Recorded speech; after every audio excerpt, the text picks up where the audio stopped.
সবাই কেমন আছো? আশা করি সবাই ভালো আছো, আর আমি ভীষণ ভালো আছি। তো আজকে আমি বানিয়ে নেব চিকেন পকোড়া। তাই চিকেনটাকে খুব ভালো করে পেস্ট করে নিয়েছি। তারপর এখানে দেখতে পাচ্ছ থালার মধ্যে সব কিছু সাজিয়ে নিয়েছি যা যা আমার লাগবে। তারপর তাওয়াটাকে বসিয়ে দিলাম গ্যাসে একটু গরম হওয়ার জন্য। তো তারপর দিয়ে দিব এখানে যা যা মশলা আছে। আমি অনেক ফার্স্ট টাইম করছি, আদৌ ঠিকমতো বুঝতে পারতেছি না যে কী কী দিব। তো এখানে দিয়ে দিলাম পেঁয়াজ কুচি, তারপর দেবো লঙ্কা কুচি, তারপর অনেক মশলা ছিল।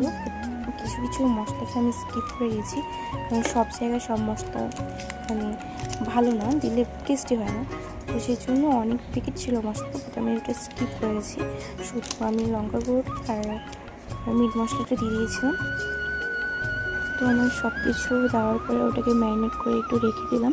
তারপর দেখতে পাচ্ছ তাওয়াটা আমি আগেই বসিয়ে দিয়েছিলাম।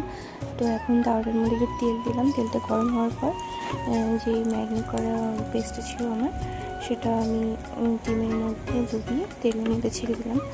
তো এখন দেখি কেমন হয় কালার।